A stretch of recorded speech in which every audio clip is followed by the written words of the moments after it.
Salut à tous, on se retrouve aujourd'hui pour parler du Paris Saint-Germain ce mercredi 11 octobre et on commence tout d'abord avec le programme du PSG pour cette journée du 11 octobre. Donc il y a eu entraînement ce matin à 11 h comme ça a été le cas hier et avant-hier, ça sera pareil demain à 11 h.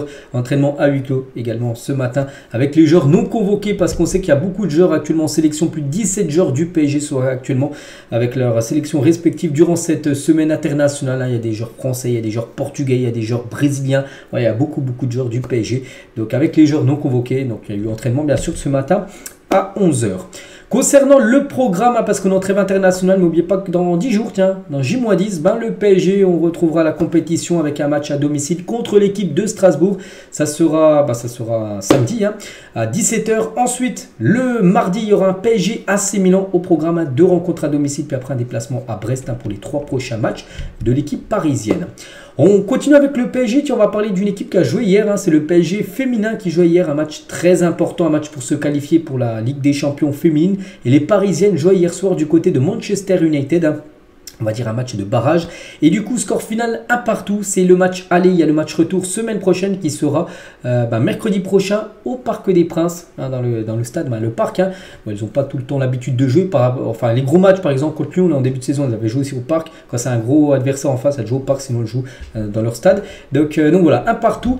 Donc, elle méritait tellement mieux, parce que bon, j'ai pas vu le match, mais bon, d'après les statistiques, la possession, on s'en fiche, parce que c'est seulement 2%. Mais les tirs, le double de tirs, 16 tirs pour les Parisiennes, 7 seulement pour Manchester. Et les tirs cadrés, 7 tirs cadrés quand même pour les Parisiennes, seulement 1 but. Il y a eu 6 arrêts quand même de la gardienne Manchester United. Sinon le score aurait pu être beaucoup plus lourd pour Manchester qui prend seulement 1 but. Et elle en plus 2 tirs cadrés, elle marque 1 but. Donc elles ont été très efficaces. Dommage pour les Parisiennes. Après il faudra faire le retour. Ça sera à domicile mercredi prochain. Il y aura je pense le Cup, tout ça qui sera présent pour soutenir bien sûr les filles. Donc voilà, il va falloir s'imposer si bien sûr les Parisiennes veulent aller plus loin en LDC. Donc tiens, l'équipe a commencé titulaire hier ce match de PSG, PSG féminin contre Manchester. Tiens, quelques photos des jeux hier, la buteuse et la buteuse côté anglaise. Et sinon les autres résultats, on va parler d'une autre équipe aussi, Paris FC. Bon, c'est pas le PSG, mais c'est une équipe aussi de Paris. Donc Paris FC a fait 3 partout contre Wolfsburg. On leur souhaite aussi bonne chance à l'autre équipe de Paris, bien sûr, pour le match retour. Donc cette fois-ci, la semaine prochaine en Allemagne pour elle.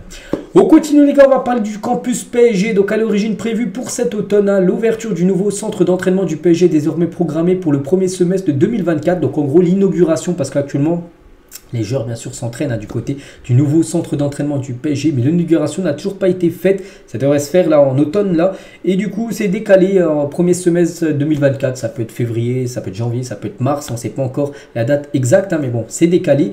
En attendant, les équipes féminines et le centre de formation seront temporairement basés à Poissy. À partir de janvier, les jeunes et sports du club, donc en gros le centre de formation, auront la chance de combiner leur éducation scolaire avec leur formation sportive au sein d'un même lieu, c'est-à-dire école plus football dans le même lieu, parce qu'actuellement je crois que c'est pas sur le même lieu, donc c'est plutôt compliqué.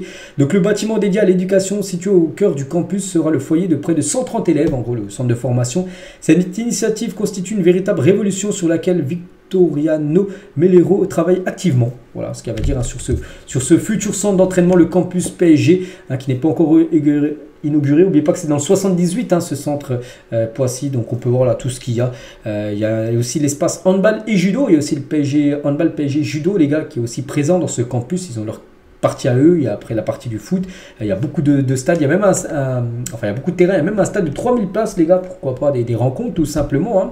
Donc voilà, la construction du gymnase, du dojo pour le judo débutera en 2024, bien que les travaux ne soient pas encore achevés. Et de plus, le projet de construction du stade de 3000 places, parce qu'actuellement il n'est pas encore fait ce stade de 3000 places, là c'est les terrains sont déjà faits pour s'entraîner tout ça, mais le stade de 3000 places n'est pas encore fait, le stade tout à droite là est en attente malgré le dépôt de permis de construire. Il y a déjà eu le dépôt de permis de fait, mais ça n'a toujours pas commencé la construction de ce stade. Donc voilà ce qu'il y a à dire sur ce centre d'entraînement. Et Luis Enrique sur le campus PSG, il a dit: je suis la première personne à avoir dormi ici et je peux le dire, c'est merveilleux. C'est enthousiasmé Luis Enrique le 5 juillet dernier, jour de sa présentation officielle. C'est confortable sans forcément être luxueux, parfaitement adapté aux joueurs. Ces derniers se montrent dithyrambiques sur la qualité des terrains et les infrastructures. Donc voilà.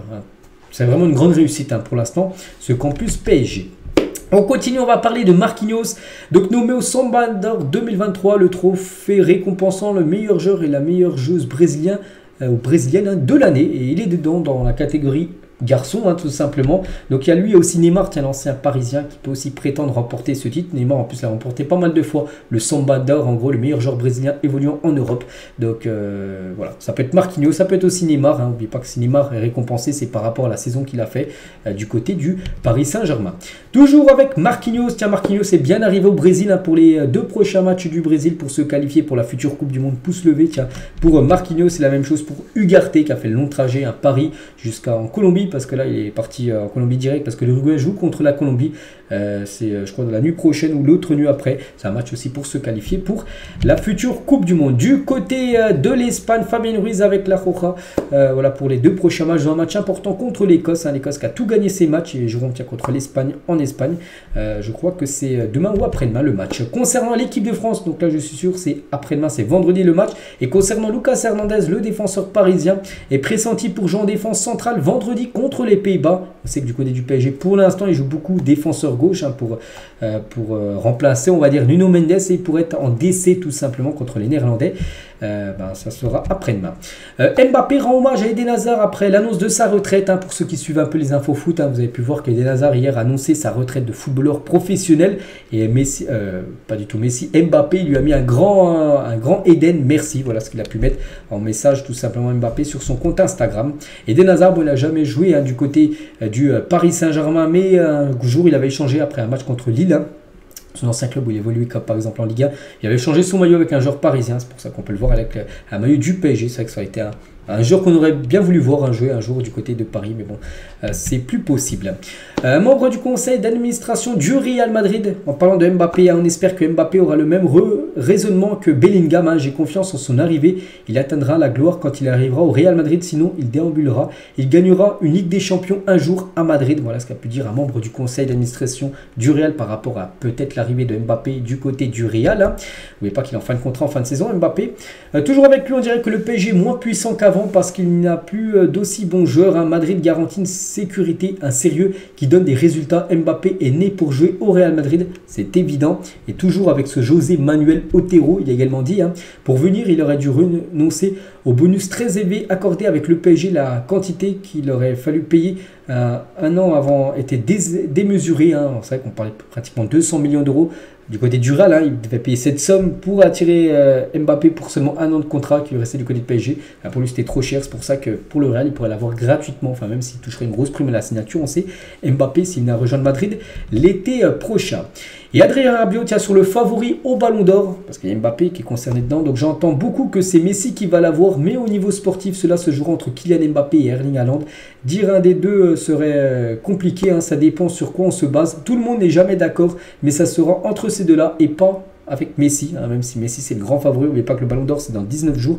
Et pour Rabiot, ancien joueur du PSG, il dit que ça sera soit Haaland, soit Kylian Mbappé, le futur Ballon d'Or. Et on finit les gars cet épisode aujourd'hui avec Aurelio De Laurentiis, c'est le président de Naples, qui tire vraiment balle réelle. Lors d'une interview, le président napolitain a taclé Luis Enrique. Il a dit, j'ai appelé Luis Enrique et Dieu merci, il est allé en France. Regardez les résultats qu'il a obtenus du côté de Paris.